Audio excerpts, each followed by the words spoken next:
Good afternoon, everybody, and welcome to this last session, final session of the day and of the conference.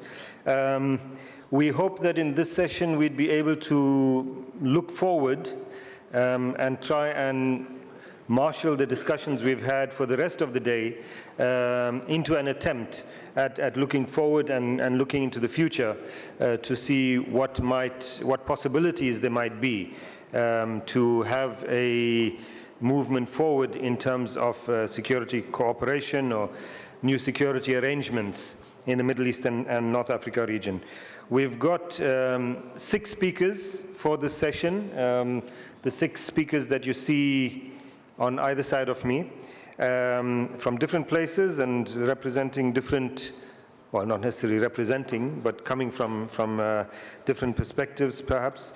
And they're going to be addressing the topic. The topic, as it is given in your booklet you'll find, and on the program, is called Bilateral and Multilateral Cooperation Towards New Security Arrangements in the Region.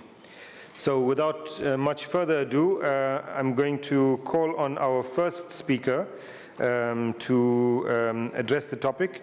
And the first speaker will be Mehmet Asutay, who's a professor at Durham University. From his name, I guess you could guess that he's Turkish, but from Durham University. And Mehmet's going to look at this topic, but particularly from the perspective of how informal civil society networks help to build security cooperation and also the notion of ethics and ethical imperatives when discussing the issues of security. Mehmet. Yep, thank you very much. I know it is the last session and Sunday, and it's the 3rd day. Everyone is tired, and hopefully we can go through an enjoyable discussion at this very last minute. As mentioned, yesterday we had a session. In our session, the issues of civil society, non-state institutions and organizations and their role in security issues has been discussed to some certain extent.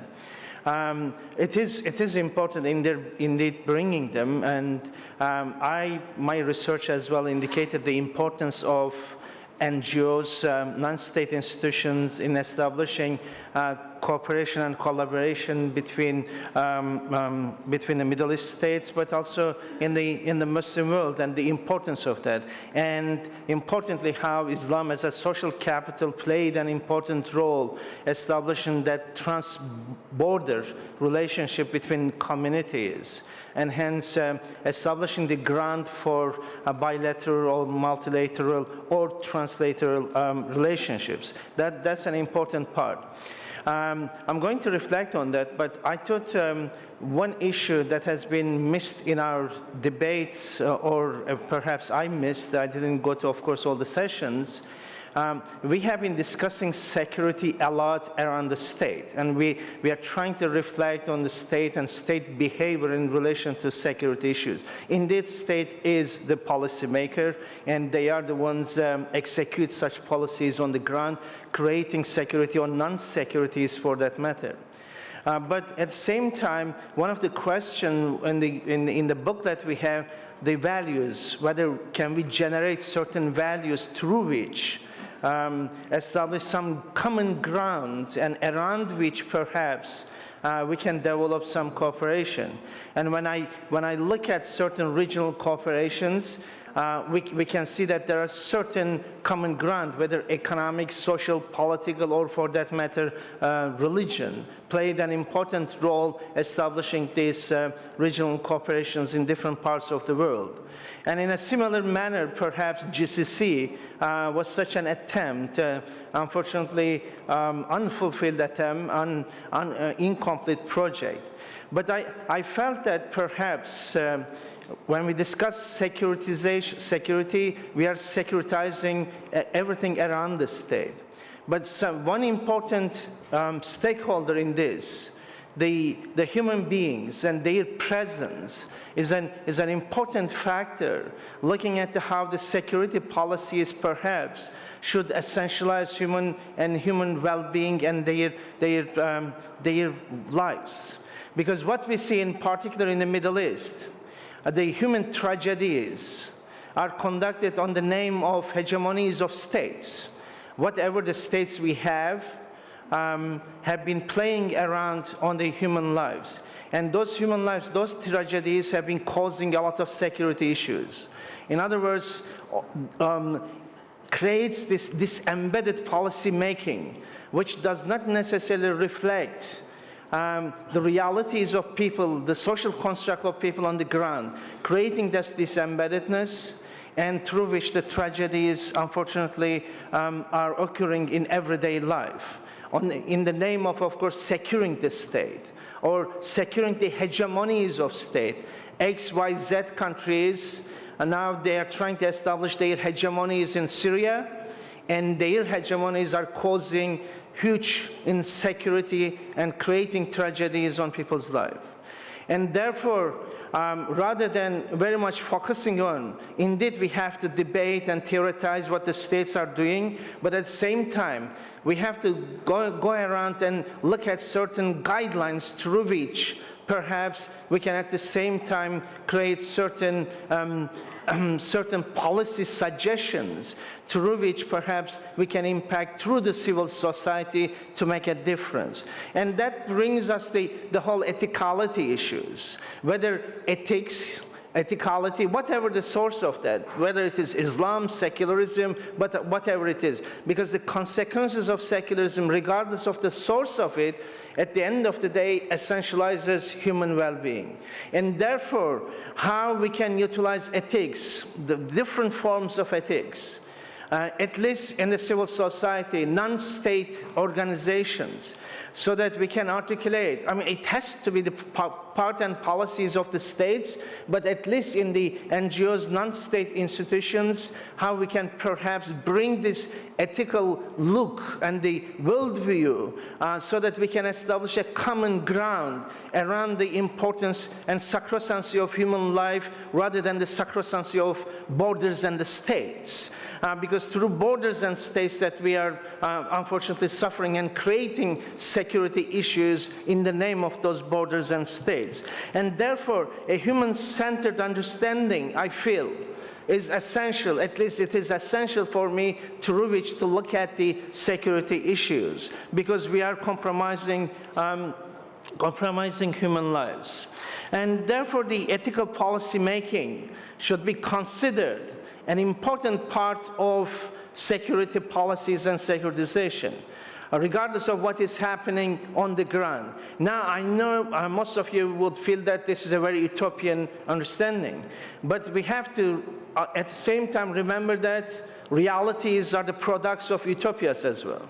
If we continue just to debate what the state are doing, without considering how the future frameworks can be established to look into. And that is perhaps something that we have to go one step further to look into, how new frameworks of looking at security issues is an important part. And when I look at the common ground, the ethics, again, whatever the source of that, it is contested. If I tell you Islam, of course, Islam is contested. The states are claiming Islam. The non-state organization emerged in the region claims Islam. Yes, it is. But what happens in this is very much the fiqh, the Islamic law approach is used, the morality, how we can, whatever the source of that, perhaps bring that morality as an articulation of ethicality in everyday life to make a difference. And that brings perhaps the importance of civil society and non-state organizations. Because earlier, as we have seen in 70s and 80s, even 90s, how civil society organizations in the Muslim world established those networks of organization going beyond borders, creating these different channels of communication and establishing through the soft power that they generate, establish a particular they establish particular networks through which they connected people. And through those connections that we have seen some positive elements. And it was again the same identity, around the same identity. We have seen, for instance, of course, unfortunately, they are not terribly acting now, but OIC emerged through the similar initiatives, as well as Islamic Development Bank and etc. However, the states have expanded their power. They have occupied these spaces, even the civil society spaces, and civil society areas have been limited through the patronage created by the states. So all those Islamic, non-Islamic secular institutions in the Muslim world, unfortunately, has been linked to the power and the policies of the state, and their civility is no longer, unfortunately, there, and because of they have become, unfortunately, a part of the hegemony of each state in which they are operating. And therefore, withdrawing state and creating the opportunity spaces in the civil society, in particular to articulate this ethicality, to establish this communal ground for policy making in terms of security, I feel is an important issue. But the important thing is getting this opportunity space created. In the past, perhaps in the region, those opportunity spaces were much larger. But now the expansion of the state has unfortunately shrunk that area. And therefore, we have to look into how civil society can be reactivated, and an important part and condition of that, how ethicality in the civil society can be articulated to create a soft power to look into security issues. I'll stop there. Thank you. Thank you very much, Mehmet, for that, I think, somewhat different look at the issue compared to the way we've been dealing with it, as you say, in a very statist way. Let me just apologize that I kind of lost my notes earlier on, so I didn't introduce Mehmet properly, so let me do that now. Mehmet is a professor of Middle Eastern and Islamic political economy and finance at Durham University Business School. He is also the director of the Durham Center for Islamic Economics and Finance, and managing editor of the Review of Islamic Economics and associate editor of the American Journal of Islamic Social Sciences. Just to give you a better perspective of where he was coming from with his presentation. Our next speaker from a different continent, Mohammed Dangor, sitting on my immediate left, and only geographically, not politically. Okay, if this was in the morning, I would have expected you to laugh, but clearly it's too late. Mohammed is now a kind of semi-retired consultant on international relations. He previously served as South Africa's ambassador to Damascus, and then South Africa's ambassador to Libya, to Tripoli in Libya. He also was a Middle East advisor to the South African Minister of International Relations, which he has now retired from. And he's going to address the topic from the perspective of multilateral fora, and specifically the United Nations, and why fora such as the United Nations are, in their current state, kind of inadequate to deal with the kinds of issues we're dealing with. But I'll let him take that further. Mohammed. Thank you, Naim. Sitting to the left of you, I've got to act to the left of you. Having said that, I think it is important that we need to urge states, nations, and civil society to ask for the reform of the United Nations, particularly the Security Council. Let me start off by using the Libyan example. When the uprising in Libya started, it was there. Quickly, the US and the Western powers had gone to the Security Council and asked for a resolution of, by any possible means, to remove or change or save people under the right of protection of citizens, the Libyan, and contain the Libyan society and allow them not to fly. Unfortunately, 3 African countries had voted with the Security Council at that time. If those 3 African countries did not vote with, there would have been no resolution to bring about that resolution which gave effect to regime change. Now, there was a possibility of an African solution to an African problem. 5 African presidents were sitting in Mauritania, ready to go to Libya.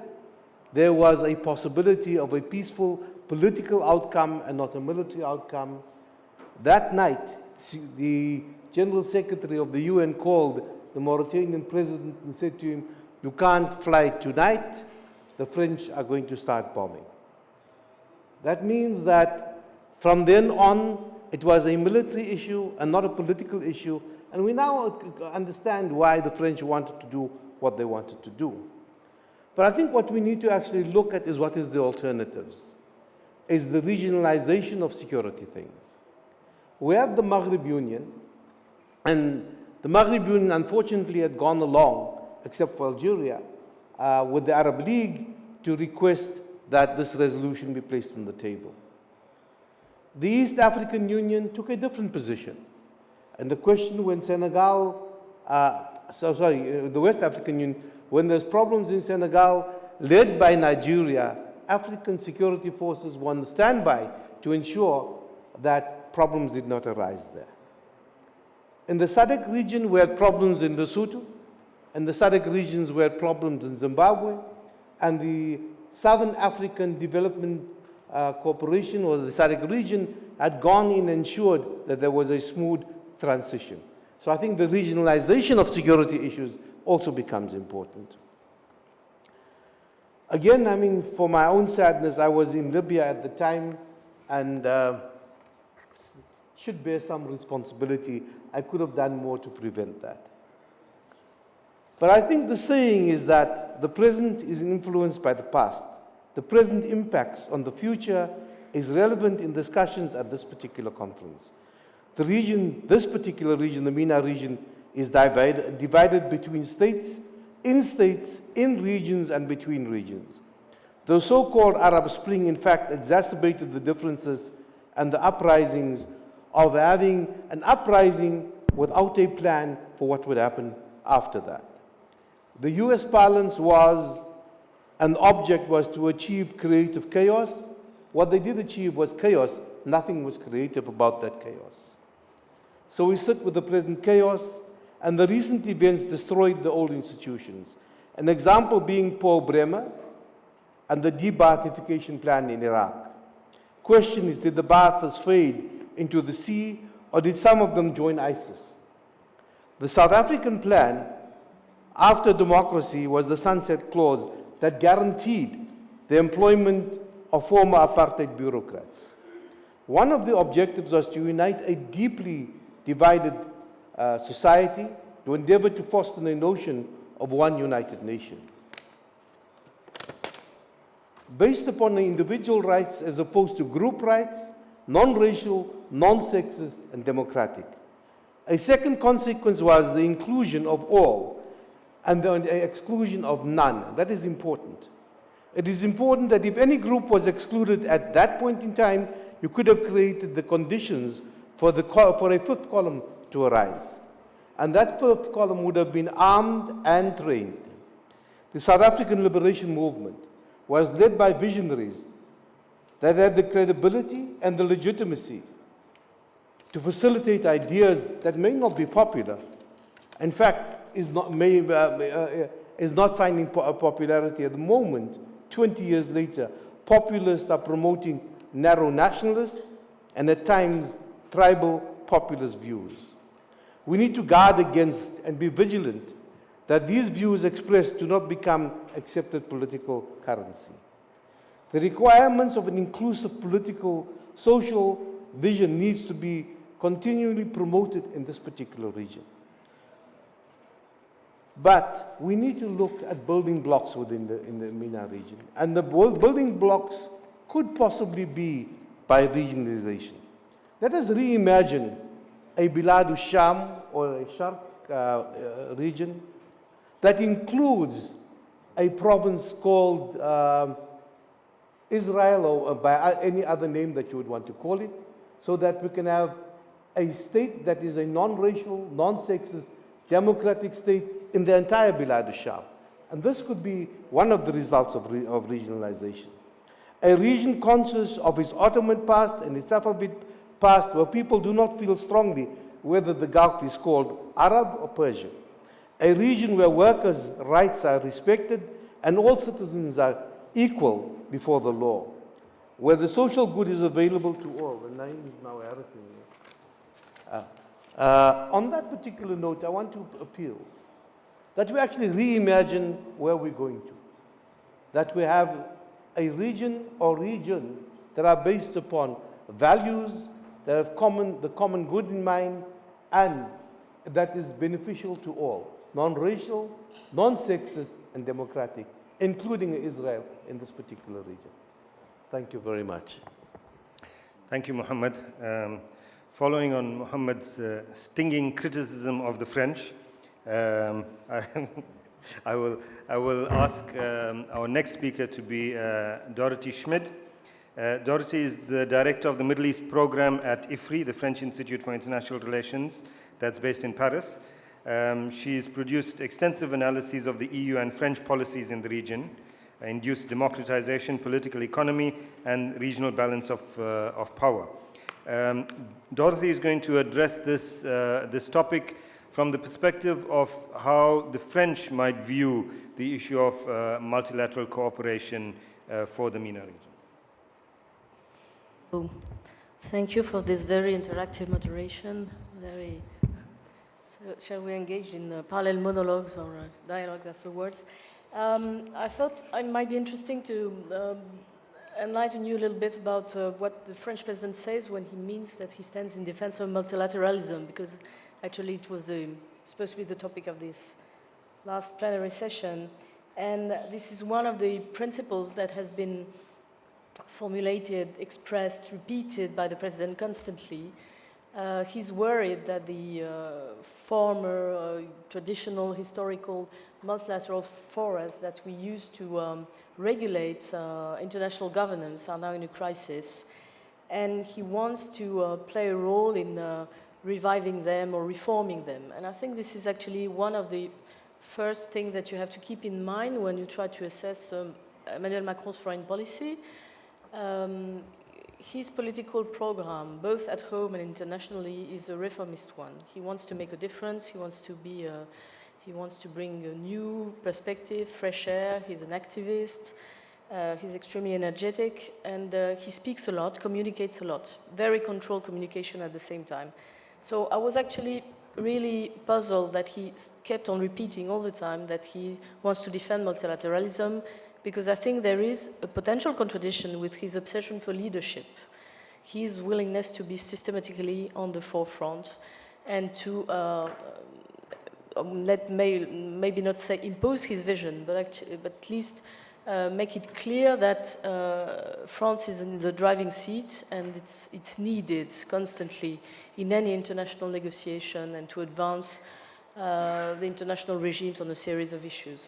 So the first point was to actually say that there's a very strong limit to this ambition, that when you come from a country that is an intermediary power, that is, I think, structurally declining, if you take it in relative terms, but also in absolute terms, when you're a very important, prominent member of an international organization, a very successful one, that is the EU, but that is now in a deep crisis. If you think in terms of another multilateral forum that we do belong to, this is a military alliance, NATO is also in a deep crisis at the moment.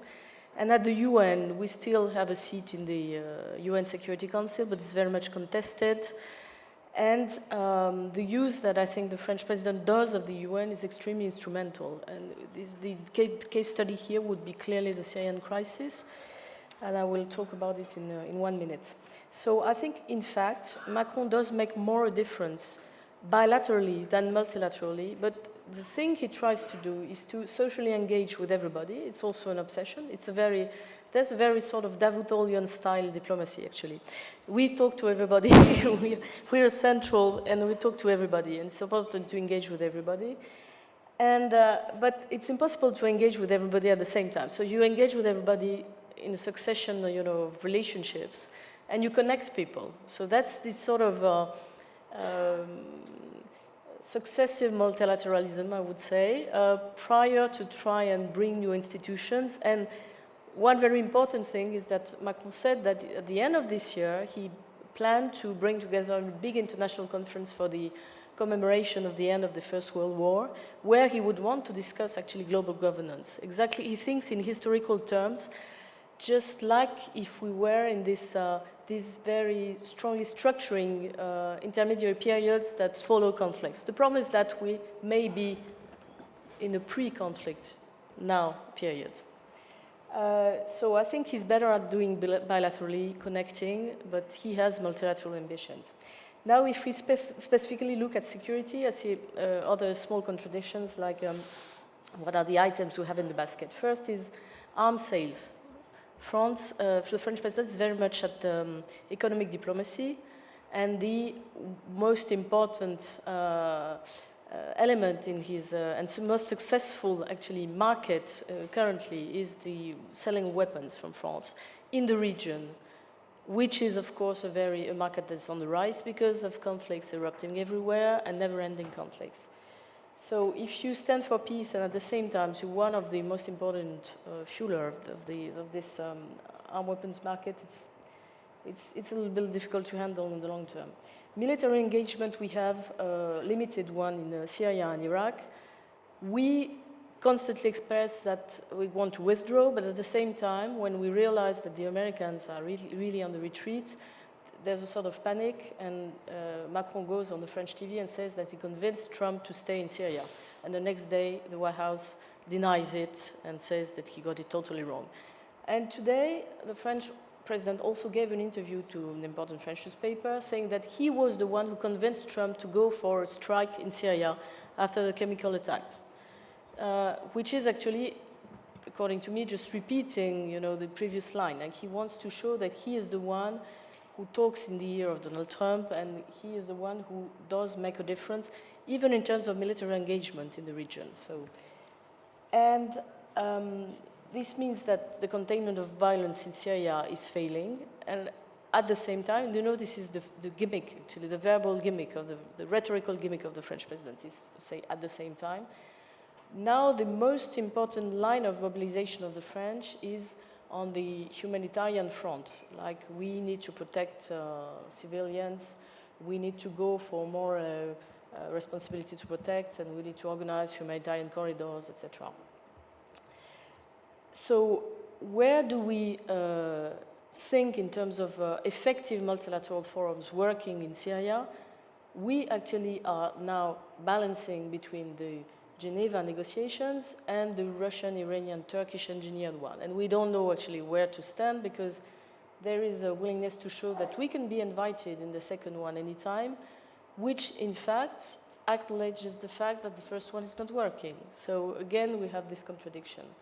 And the final thing that I think is extremely important on the Syrian crisis is the sort of willingness to defend the admitted international rules on how to engage militarily and how war has to be waged. And this is, of course, the line about the weapons of mass destruction and going for the red line on the use of chemical weapons.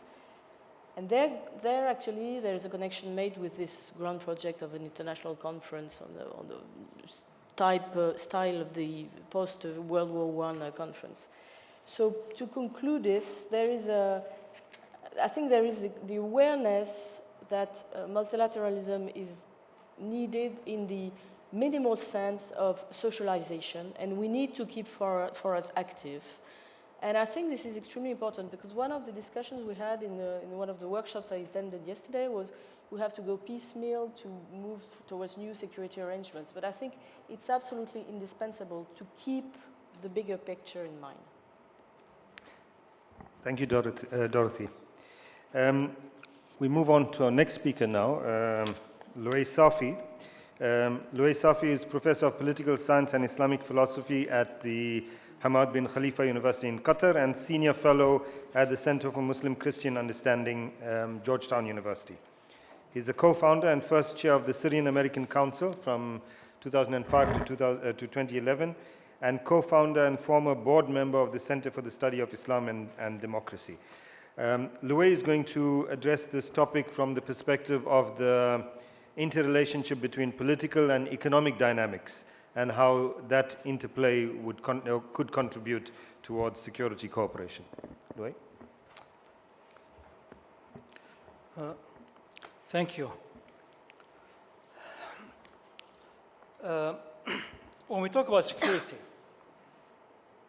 and security cooperation, probably a question comes to mind, and probably this should be the first question, is whose security? Is it the security of the ruling elites? Is it the security of the regime? Or is it the security of the people? Is it the security of part of the population of the region, or is it a shared security? Now, if we look at the area we are focusing on as a region, the MENA area, one important thing about that region, that the state in this region has gone through some measures of modernization, but it is still essentially a pre-modern state.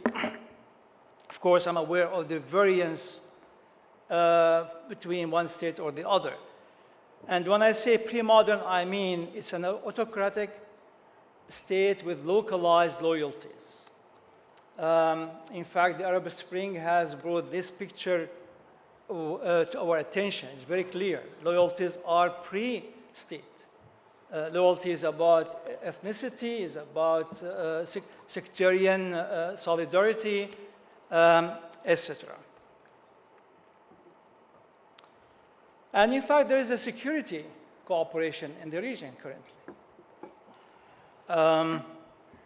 First of all, it's a security between central intelligence of different, let's say, Middle Eastern countries, particularly in the Arab world. There's a very high cooperation among security forces that are intended to keep the population in check against any demand for further liberation of the political system or the accountability of those who are in power.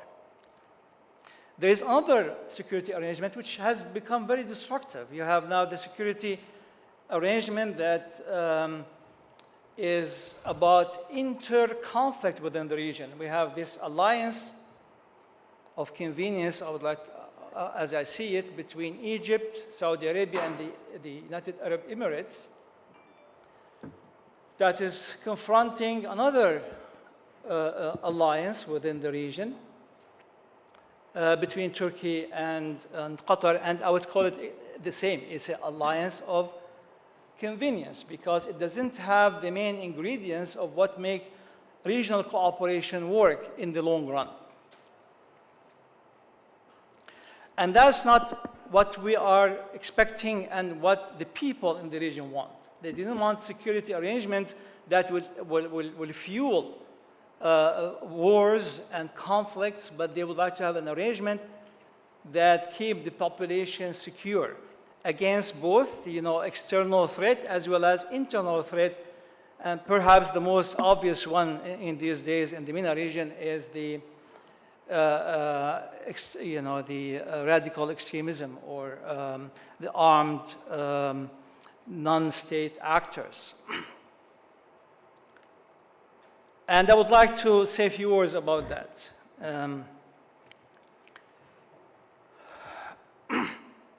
Now, I would like to say that, first of all, the threat in the region comes from both the state actors and non-state actors. There are states, as we speak, are trying to work together to quell the demands of people for further accountability of the rulers. Because many states in the region are autocratic, you have currently this alliance between a number of states. I can name them. I should name them, actually. Let's say about what's happening today between United Arab Emirates, Saudi Arabia, and Egypt in their attempt to stop all the demands that have came to the surface through the Arab Spring. That is not constructive, the way it is being done. Now, I'm aware that the Arab Spring also brought to the surface some very violent groups that have caused most harm to the population they reside in than to anybody else. I mean, of course, we are all aware of already 6 minutes? Okay. We are all aware, well, 37 to 43 is, never mind, never mind, okay. I'll go with your count. We are all aware of what ISIS, for example, or Al-Nusra and other violent organizations have done to make the life of people more difficult in this region and to hijack a genuine, really, attempt by the population to demand further liberation from autocratic rule. So let me jump in the 3 minutes, I guess. Is it 3 or 2? 2 minutes I have. And thank you, Naim. In the 2 minutes that I have, let me suggest a few ideas that will produce genuine cooperation for security, and not a facade or a security for the autocrats. Now, one thing that has to happen is the loosening of the grip of power by the autocrats in the region. And this is already happening. I mean, if the Arab Spring did anything good so far, and I think it has started something that it is difficult at this point, but it will bring better good in the long run. It has loosened the ability of the autocrats, at least in Iraq, Syria, Libya, and in fact, it will soon be in Egypt for reasons probably I don't have to talk about. And that is very, very, very good. Now, those autocratic regimes have created a lot of anger among the youth because of the suffocating conditions they have created in their countries, both politically, culturally, religiously, and economically. So you have crony capitalism all over the place where only the elites get rich and the people get poorer. You have lack of expression in many countries. Of course, I'm aware that countries like Turkey and Iran probably represent a much lesser, by some degrees, even among both, of this autocratic approach to power. And I hope Turkey would remain on that listening autocratic rule. So what we need, in fact, to lessen the anger is to channel that anger from being destructive, as it has been the case, into becoming more constructive. And that would need to allow some space for the youth to work in civil society, to build civil society. That I believe we have now a very opportune moment because of the fact that autocratic states will not be able to maintain the same grip because of economic conditions that will ensue as years progresses. Now, one final point is and I think the first speaker alluded to. We need, I mean, best security can be achieved if we can promote good normative consensus. No security can be achieved anywhere in the world if some part of the population is suppressing the other part of the population, or one state is trying to prevent the development of other states. And so everybody would be the loser if this condition will continue in the Middle East with no conditions, with no exception. And I think now this situation of worsening conditions probably will spread to Europe, Russia, and the United States, because these countries are spending tremendous amount of money to maintain the status quo at the expense of the ability of people in the Middle East, and particularly in the Middle East and the MENA region, from aspiring to a better life. We have today a population of youth who are well educated, well skilled, but they don't have jobs. They can't speak their minds. So I think it is imperative for any real security that to take those dimensions into account. And thank you, Mr. Chairman. Thank you, Louay, and sorry for cutting you off, but we're in Europe and I'm trying to shatter the stereotype of African time. So I had to rush you on. And our next speaker will be Kayhan Barzegar. Kayhan is the director of the Center for Middle East Strategic Studies in Tehran. He's also an associate professor of international relations at the Science and Research Branch of the Islamic Azad University. He was a research fellow at Harvard Kennedy and a postgrad research fellow at LSE, the London School of Economics. His work on Iran's foreign and regional policy, the Iranian nuclear program, and energy security issues has been published widely. Kayhan will particularly focus on the issue of bilateral ties in terms of security coordination, cooperation, and focus in on why it's important as well to strengthen national structures in order to develop regional security arrangements. Thank you, Naeem. Good evening. I have three propositions. The first point I would like to mention is the necessity of strengthening the national economic, political, security systems. And I think in seeking to how to bring sustained regional dialogue, we neither need to seek foreign solution, nor seeking regional dialogue, which at the first step, which I think would be rather impossible in a broader sense.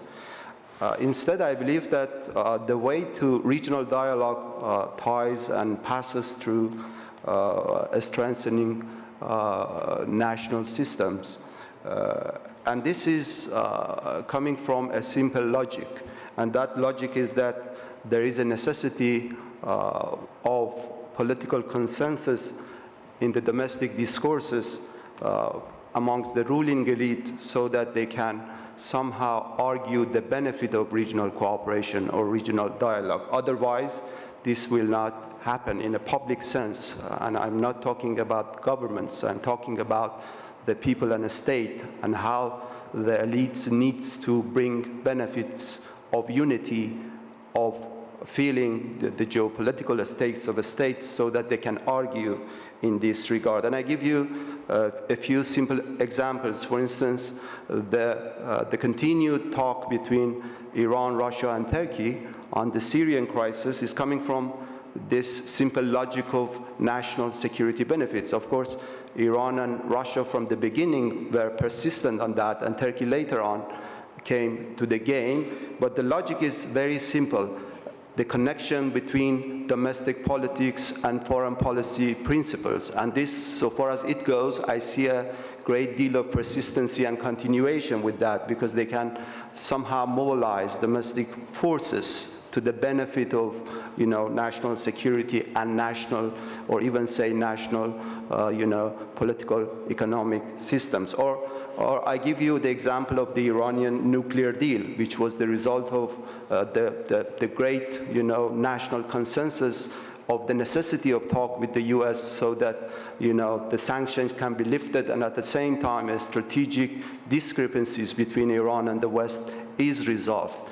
But unfortunately, we see that, with this Trump issue, both are coming back. And therefore, the logic of not cooperating with the US and connecting with the deterring of the US threats in the region, which is very strong inside Iran. Or I give you the simple example of Saudi Arabia. Some believe that Saudi Arabia is doing this assertive policy in the region for the simple logic of institutionalizing its national political economic system by containing Iran in the region.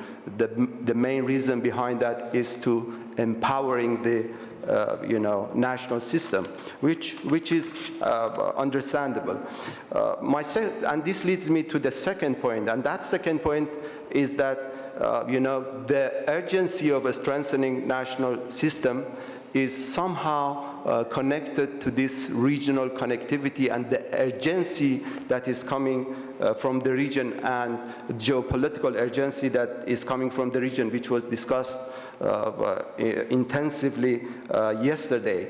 And this is because the fact that the concept of war, crisis, stability, and even economic growth amongst the states and nations are somehow changing, and we discussed these transformative characteristics of states as the result of war and dealing with the crisis. And I think that the nations of the region are somehow focusing to the fact that they need more responsibility from their states, and the nations are becoming more inward-looking or counting on its own sources of power. And this can be generalized in a way in the concept of regional connectivity, and I can give you a lot of examples: the relations between Iran and Iraq, the relations between Iran and Turkey, which is a great model, the dynamic relations and growing relations between Iran and Russia, which is started by security equations, and it is now extending to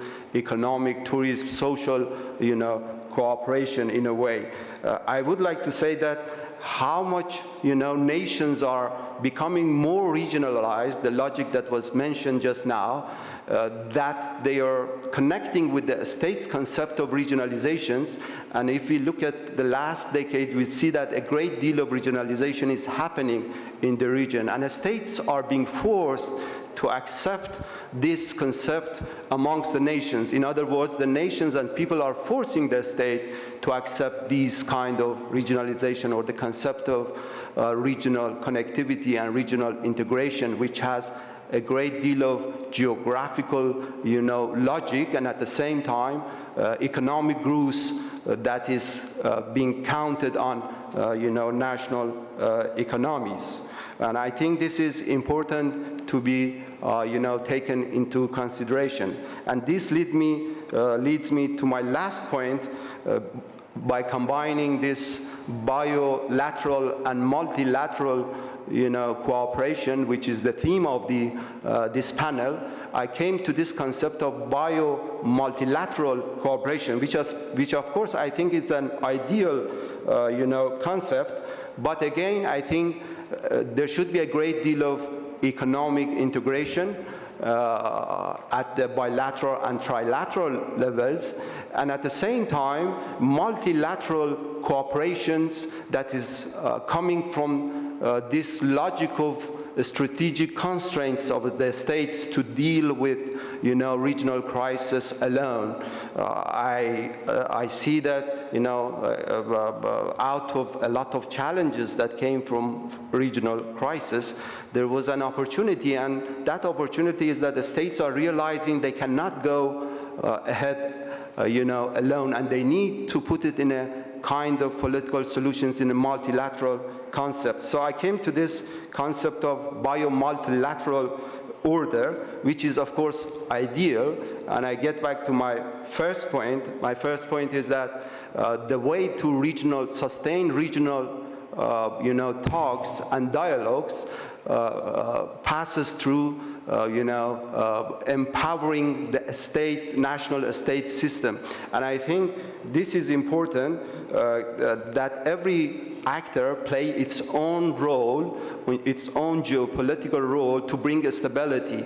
And as a result of this accumulation of a state's stability, that everyone plays its own role, then we see a kind of domestic stability, which is good to be generalized in the broader region. And I think that if the foreign countries would like to play a very meaningful role, it is better they support the strengthening of national systems, because at the end of the day, they will connect and will bring this, national systems kind of networks that can be at the benefit of the region. And my last point in conclusion, last but not least, I think a stronger and a stabilized state will better go to regional cooperation. And I think it was just yesterday that Joseph Bahoud mentioned about this dilemma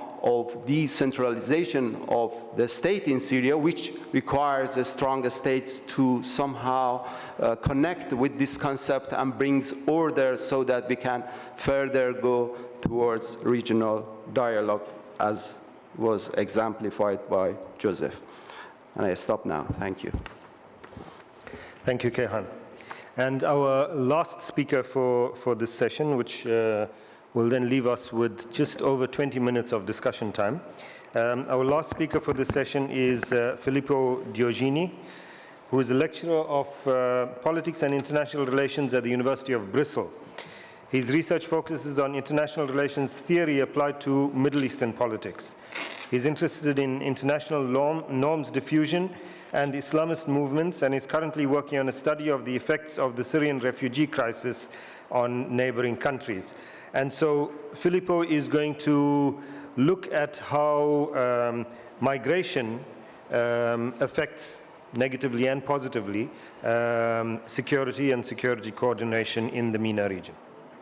Yes, thanks very much. I'll be conscious of the fact that I'm the last speaker in the last session of the last day of the forum, so I'll try to be telegraphic if I can and try to maximize the possibility for debate afterwards.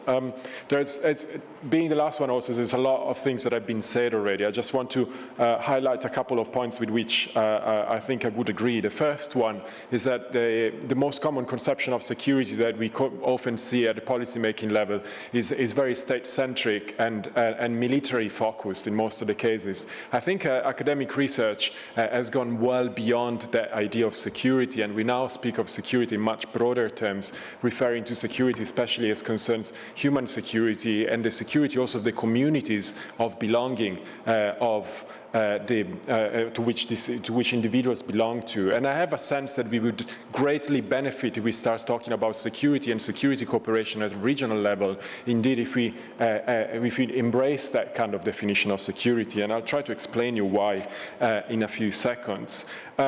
Before that, I want to highlight another aspect that has been already mentioned. There is a little bit of a myth about this region, about the fact that cooperation does not take place in this region. And in fact, that is not entirely correct, that is not accurate. It's true that speaking about cooperation at a time in which conflict is so widespread and diffuse and devastating in this region, it may seem ludicrous for good reason, as a matter of fact. But as a matter of fact, again, someone before me has mentioned how at security level, Ministry of Interiors and Mukhabarat or intelligence, in fact, share intelligence at a regional level. And that's an important form of cooperation, even though I would say it's not necessarily the priority we should be looking at right now. At a social level, too, has been mentioned the fact that there are interactions that take place throughout networks, and might be religious networks, tribal networks, but also ethnic groups that cut across the borders of states in this region. Therefore, this kind of interaction constitutes a basis for cooperation in this region that can be, can be exploited in order to establish a more broader concept of regional security, if you want. But the point that I want to emphasize, as it's been anticipated by our chair today, is that also at the economic level there is a little bit of a myth here too. We keep seeing statistics about the fact that in the Middle East states do not trade with each other and do not exchange goods with each other, and that is true if we focus on a set of specific goods, for example. The reason being that most Middle Eastern states produce the same things, therefore they do not have very much interest in trading with each other. But if you look at one specific good, that is labor, for example, we will see that, as a matter of fact, labor exchange in this region is important. And in fact, labor migration has become an increasing factor of exchange between these states, which is why I think that migration can be actually one of the aspects upon which cooperation, also from a security dimension, may become relevant. Security here, because we are speaking about people that is basically looking for their well-being while they migrate and they look for a job elsewhere. And that is indeed an expanded conception of security, one that is indeed more of a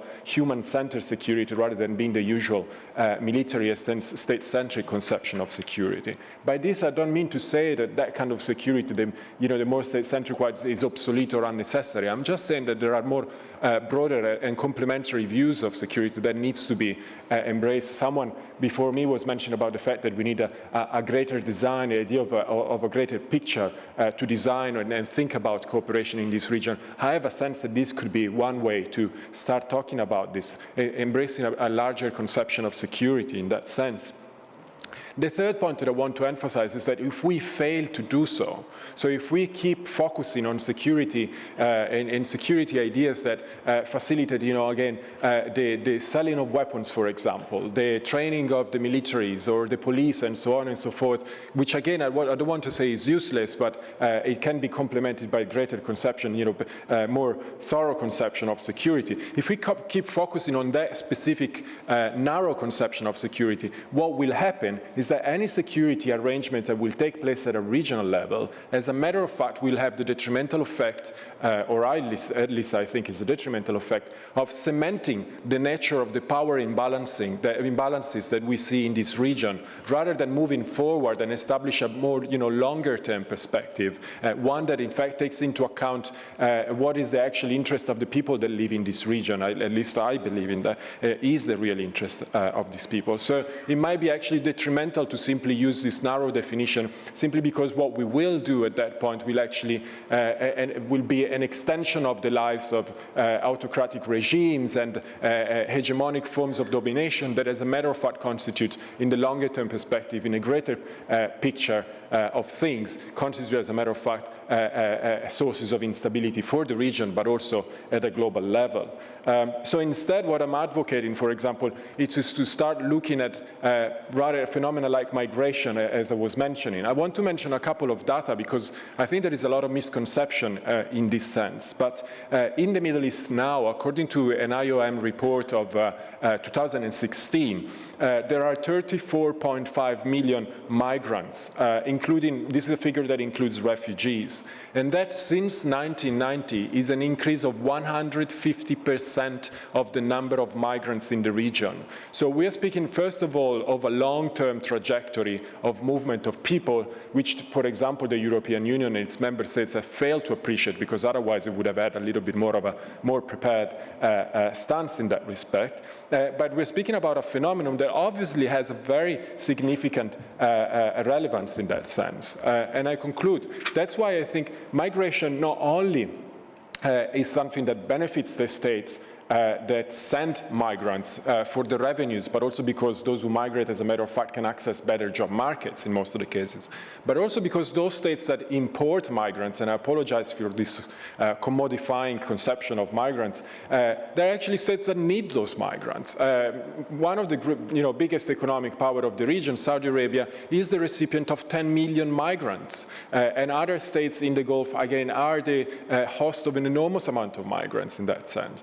The other angle, the other issue that is concerning in this sense is the fact that refugees have increased dramatically for reasons that I don't need to mention in that sense. And those states who host refugees are providing a public good at a regional and global level, and therefore they should be supported for that effort, because that effort, first of all, benefit the very life of refugees themselves, but second of all, has also positive repercussion at a regional level, because as a matter of fact, the fact that they host refugees, they give them a house, they give them a job sometimes, and they make their livelihoods possible, as a matter of fact, is a good that is not only for the refugees themselves, but has also repercussion at a regional level. So again, just to reiterate my final points, we need to conceive security in broader terms, and we need also to look perhaps at the case of migration as a starting point to rethink regional architecture in terms of security for this area. Thank you. Thank you very much, Filippo, and thank you to the whole panel for your inputs. I think that were very valuable, even though coming at the end of the day. I'm going to open the floor for discussion now, questions, comments. You have 2 minutes to ask your question and make your comment. And please, if you're asking a question, identify who you want to answer the question. If you don't, I will. And when you start, please identify yourself. Thank you. 1, 2, 3. Yeah, can we get a mic, please? Mic.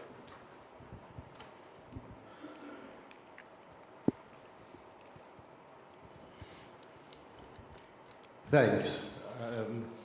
I'm going to throw out a question for everybody on that platform. Looking into a crystal ball, things look incredibly bleak.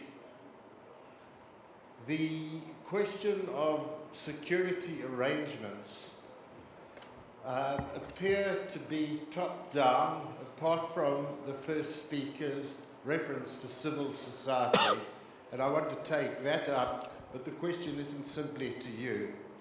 You see, what is missing, and I say this with great respect, I'm not hitting out here, is the people, the Arab street.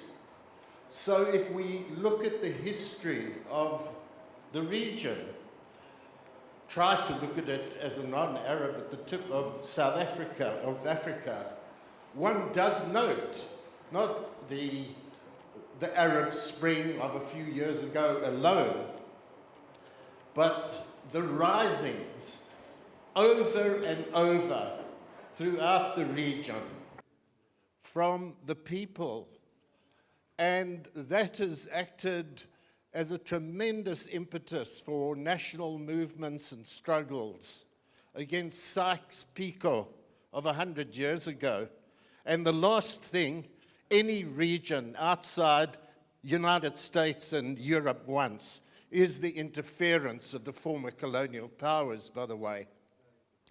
But I ask the panel what they feel is the potential of the popular movements resurgent again.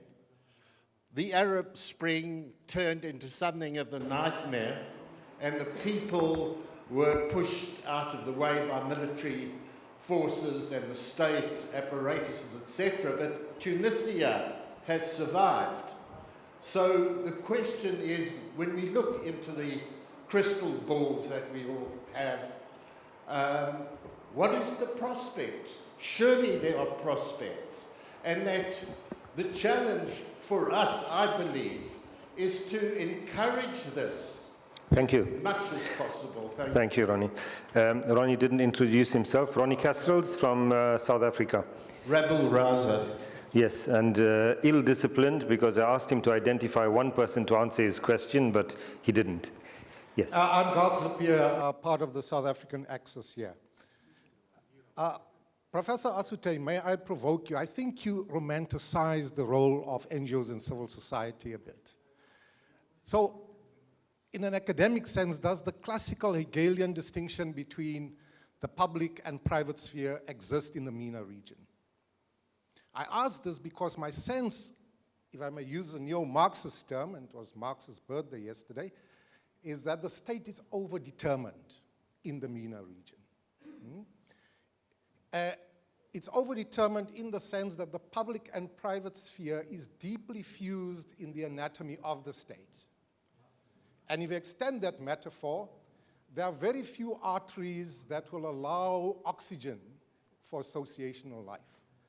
And the few empirical examples you give are hardly persuasive. So it's a skeptical view, and I wonder if you can kill the skeptic. Down there, the end of that row, please. Can you put your hand up? Yes. Thank you. I'm actually non-Arab, but I'm from Bangladesh. I'm studying here international in Turkey. So as a kind of neutral sense, I want to ask the guest from Iran, and forgot the name, but at the right side, the top. Yeah. So Louay Safi. Yeah. Okay. At first, I want to say, I'm agreeing 100% with the professor, like Durham University.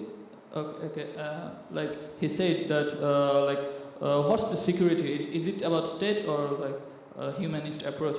I don't want to sound like a realist or idealist, but like as a middle from the like neutral view, I want to ask as the main player of MENA region or Middle East, as Saudi Arab, Iran or Turkey, as we can say, we can understand some of the roles Saudi Arab play, but for example, Iran or Turkey, the role they're playing in Syria, I want to know their opinion or what do they think about the role. For example, what about like the popular rising or the like democratic Islam we see, for example, the rise of extremist Daesh. Main reason I think was because there was no middle ground for the popular like opinion, or many people, they didn't have the political ground, so that's why they turned to extremism. We've seen in Syria, Turkey tried to play to help those people to like and try to give them a ground but we've seen Iran also tried to give the popular like democratic rights they want, as in Libya or in like other countries where Arab Spring happened.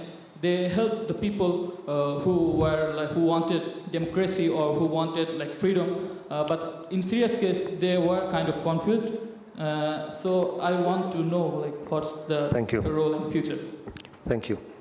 Yes, sorry, just to the speakers, I'm going to take a whole lot of questions, so please make notes and then you can respond thereafter. Yes.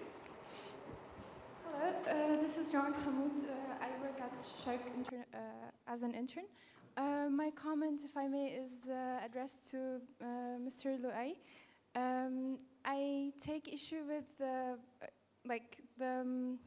kind of the label of autocratic regimes in the region as pre-modern. I think this is so generous to label them as pre-modern because pre-modern regimes used to be less able to control and suffocate societies as regimes today are able to do that. And I think there were much more room for social support networks and institutions that allowed society to prosper in, I think, much better way than we're allowed to do. So yeah, that was just my comment. Thank you. Thank you. Yes, down here, please. After this, is there anyone else that wants, sorry? He's going to speak in Arabic, so those who don't understand Arabic, please put your headphones on. Is anyone else that, yes, there's one there and one there. Okay, I'll take those two as well.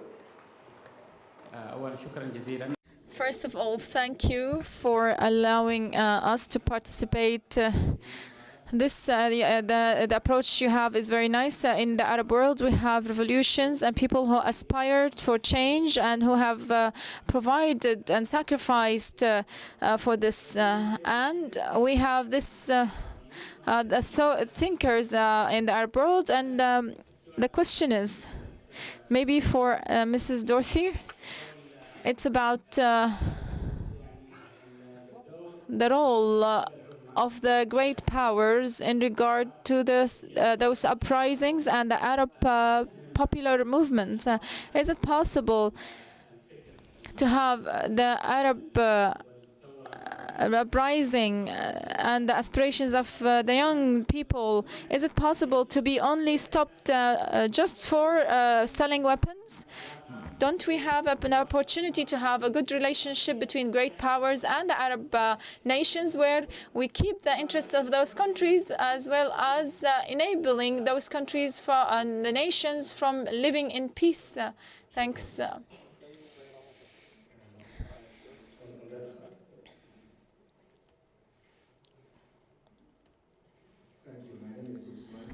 from Algeria, and my questions are directed to Mohammed Dangor and Dorothe. I'm concerned about the role the French is playing in these particular respects. It's a little confusing, and you might help clarify. I'm taking off from the point when Mohammed Dangor explained or informed us about the role of France in leading the strike in Libya. And if you have watched the Al Jazeera documentary on the 8th of April, again, the role of French, or the France in the Libyan, Malian region looks also quite complicit. And it is worrying. Now we have had a new president, and we think, along with Germany, they are the more progressive leaders of Europe. They are fighting to maintain that kind of age of multilateral and to quench populism and try to come up with something. But at the same time, what we see on the ground doesn't quite match up to what we hear when they face the press. The two of you, help us to clarify. Thank you. Thank you. And the last one there. Yeah.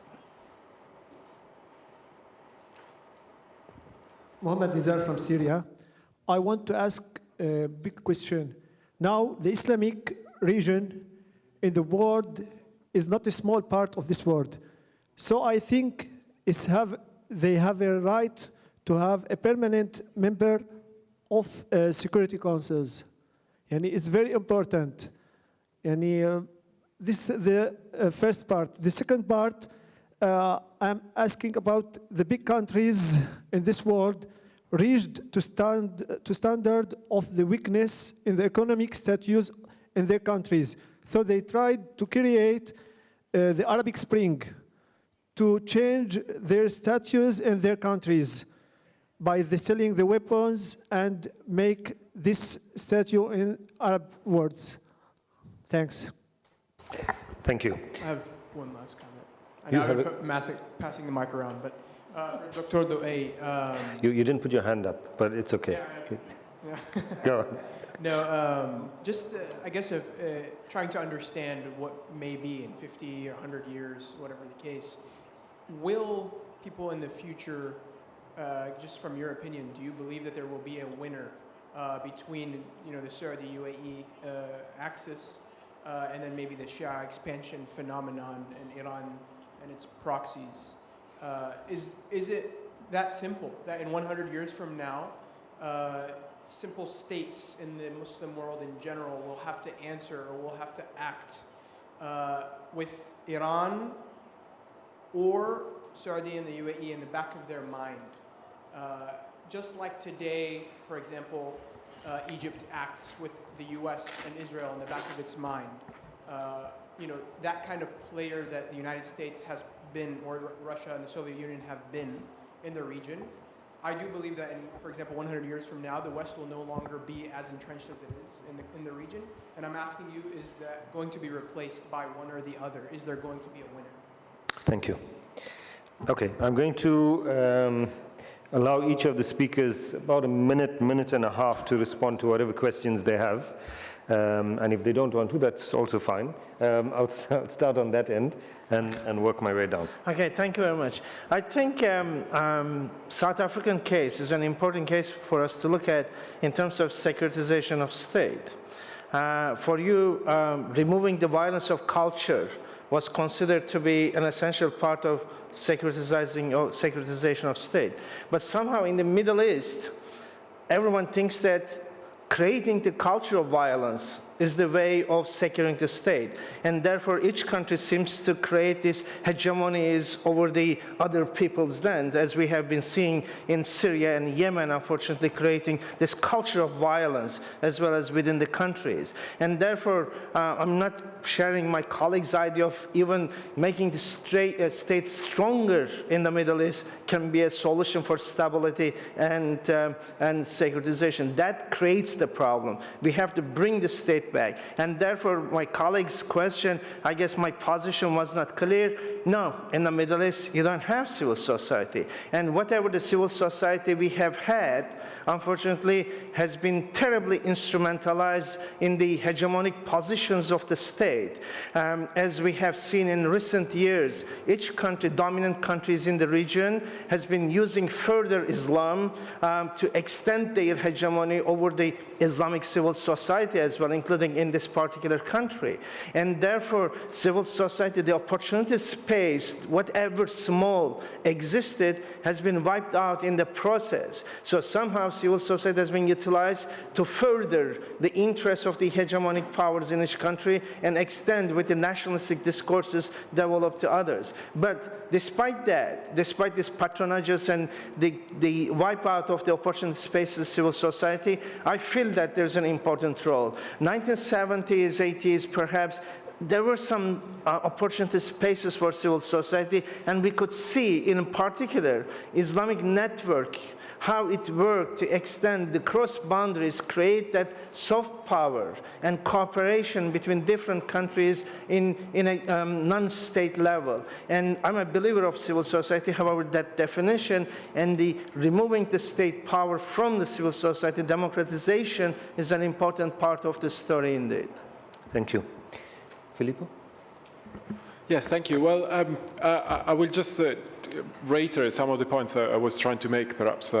But yeah, I don't think the kind of ideas I was proposing were necessarily top-down. My sense is that there is still a degree or a possibility to look at patterns of cooperation within the region that starts from the reality that is on the ground. And perhaps following up on what Professor Asutay was mentioning, there is a lot of horizontal cooperation, let's call it like this, at a societal level that can be built on. And that, you know, even state actors and governmental actors can appreciate the fact that there is also in their interest and there are benefits from it that can constitute a basis for cooperation in security terms, where the concept of security, again, as I was mentioning, is understood perhaps in broader terms.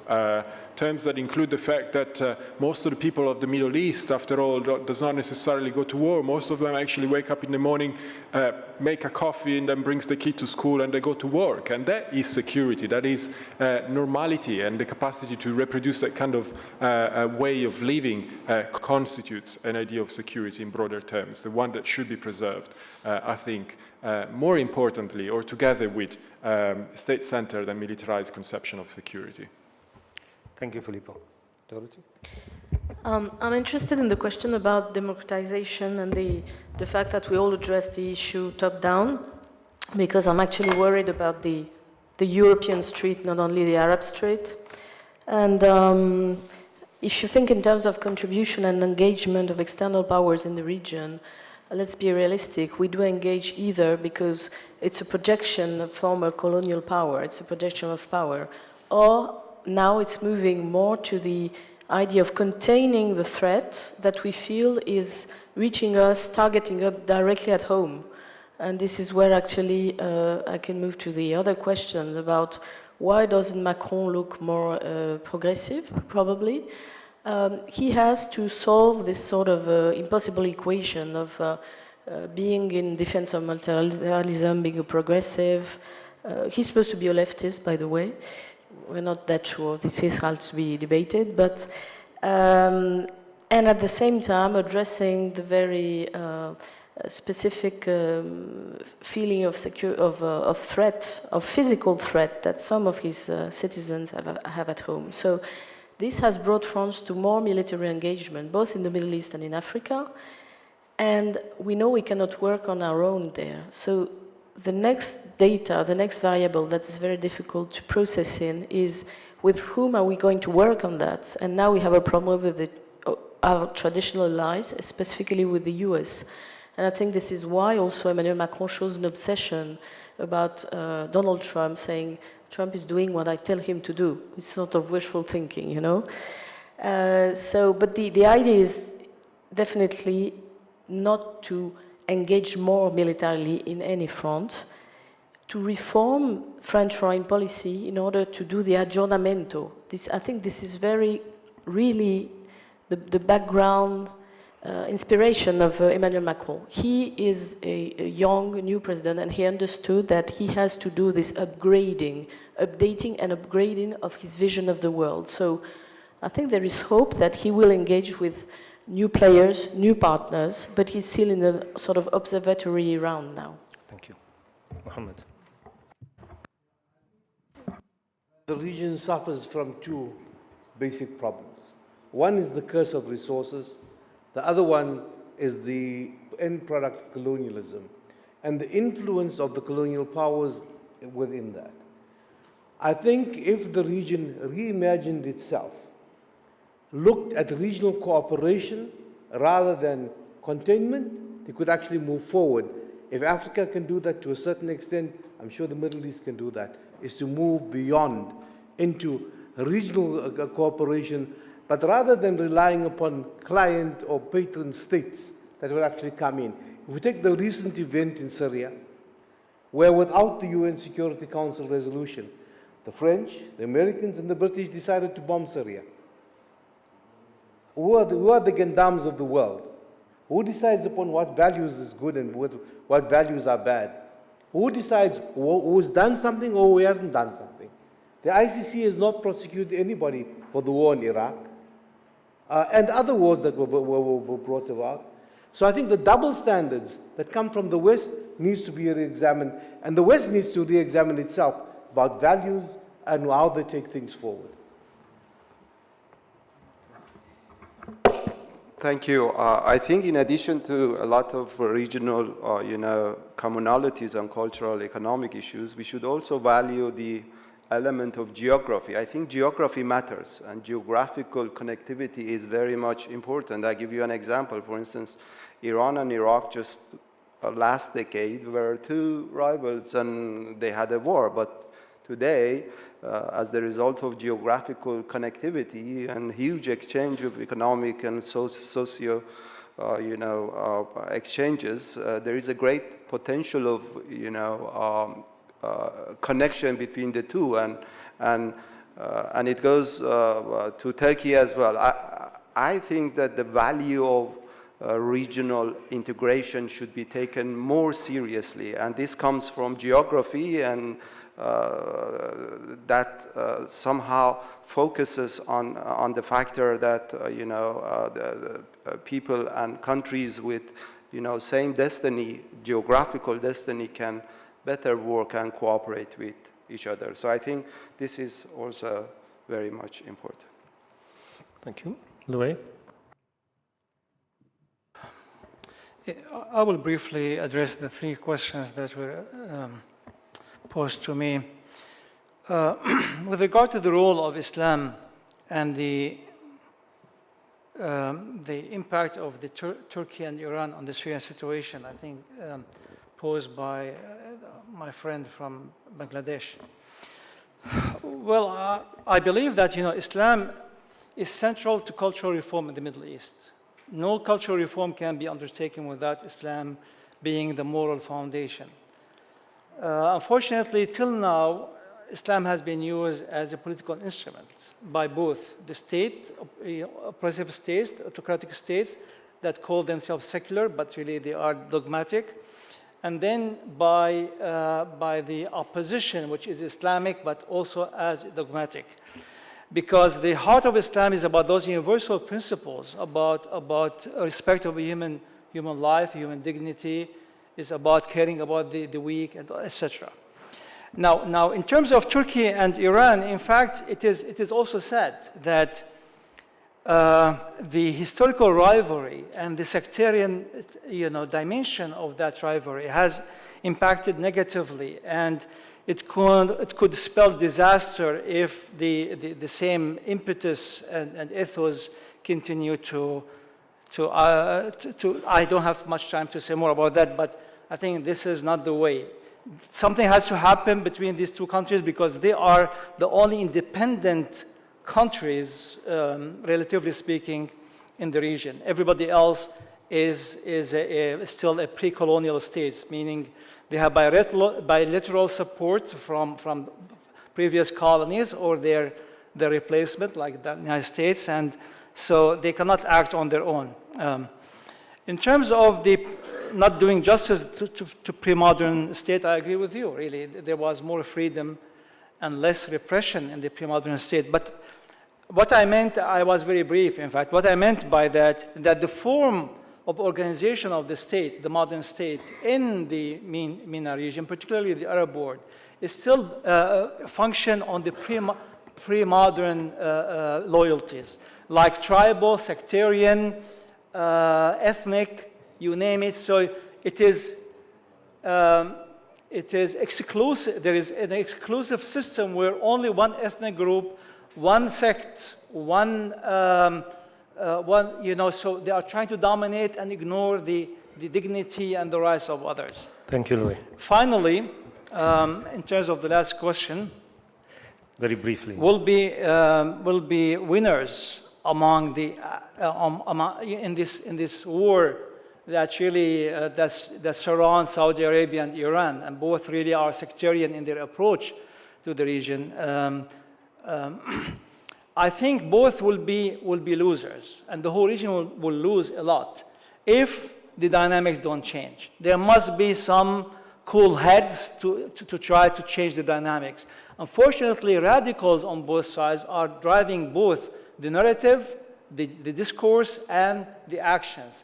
Those in the middle are silent, and unless they are mobilized, and I hope this will come from next generation, this will not happen. And I can say this finally about this conflict and this approach by Middle Eastern and their backers is going to bankrupt those states. I mean, those states cannot thrive by trying to fuel the same thing that almost destroyed Europe before it came back to its rationality and said, okay, enough with war fighting. Thank you. And so I think the drainage will not be only locally, but I think the United States is going to drain out, because using that huge military apparatus to keep people in check and preventing them from realizing their inspiration, this is not a recipe for success for anybody. Thank you.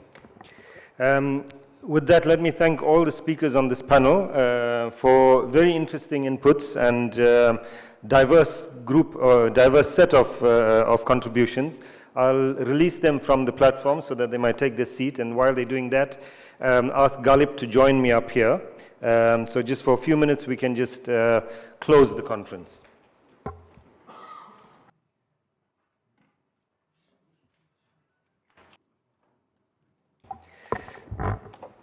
Well, we are over time, so we're going to try and rush this and be as quick as we can. First, let me just say that I think that over the past 3 days, and including today as a separate day compared to the other two, we had a number of themes that came out that I think are crucial in terms of our understanding of broadly security within the region and in terms of where we might be going. One question that came out repeatedly, certainly today, repeatedly since this morning, was the question of whose security are we talking about? And I think that certainly those of us that attend these kinds of conferences around security know how easy it is to get stuck in the criticism that was made in the last panel, to get stuck in a kind of statist framework. And so we end up talking about security as by talking about stability and talking about order, neither of which is necessarily a good thing. I think that if we want to talk about security of human beings and of people in this region, then perhaps we should be cautious about how much we use the words order and stability. Certainly in 2010, before December, I think that we had quite a stable Middle East and North Africa region and good order. People were really kept in their place. And I'm not sure that that is exactly what we want. And so that question of whose security are we talking about is a crucial question. And the question associated with it that was raised again in the last panel of what kind of security we're talking about. Are we just talking about security ministries, military, and those kinds of things, or are we talking about the lives of human beings, and whether those are comfortable lives? Those are perhaps sometimes separate questions. From our perspective as the organizers, we are now talking about, after 3 years of these conferences, or 3 of these conferences, one each year, talking about perhaps formalizing this conference as a forum that occurs on an annual basis, but that occurs as something more than just a conference on an annual basis. And I think that, Galip, over the past 3 days, we've kind of been convinced that having that discussion among ourselves is a worthwhile discussion to have, because of the responses that we've been getting from people who have participated. I'll leave Galip to make a few closing comments as well before we express our thanks to a whole range of people thereafter. Well, thank you very, very much. I will keep it as short as possible after these long and tiring days.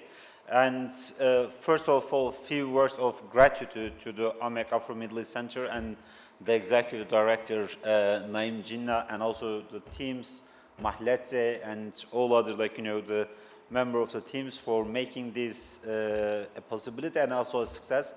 This has been, as I said, this has been a quite fruitful journey. Where we started and where we are right now is quite of a distance, I believe, that we have traveled. As I said, when we first started in 2016, it was exclusively focusing on violent extremism, and to some extent, actually, violent extremism, obviously, and naturally, is the problem of the region, but the way that it has been discussed, the way that it has been debated at some quarters reflects more the interest of the third parties or the extra-regional powers rather than treating this issue as a regional issue with all its dimensions. And last year and these years, the discussion has become much more comprehensive and much more in detail.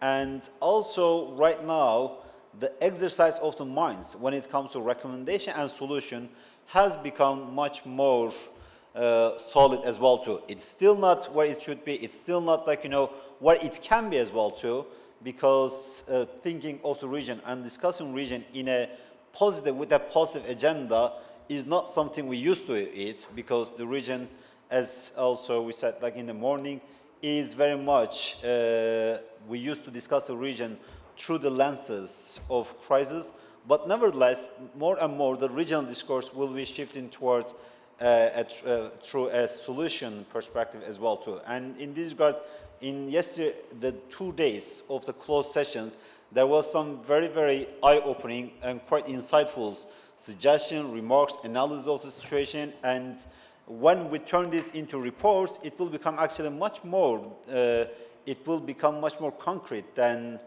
just keeping it as a discussion. And all these reports will be shared with all the participants here, and also it will be shared with public as well too, and with all other interested parties as well. And as Naim just has said, perhaps from now on, it's not only the discussion will be whether we need or not a regional security arrangement or a regional security architecture.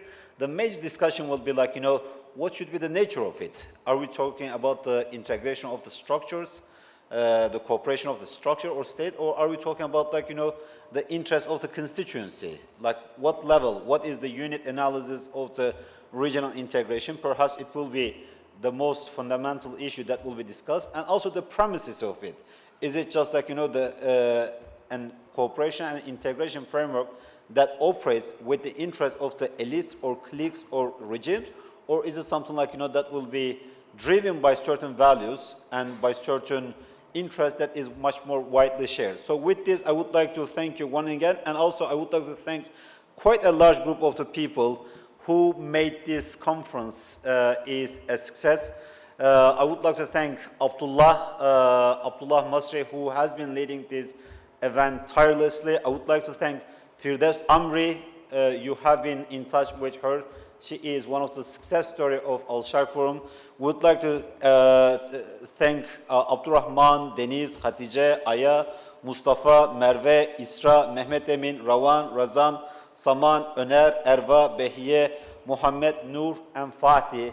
And obviously, once again, we are very, very grateful to the Afro-Middle East Center. I mean, here, Mahlete is with us.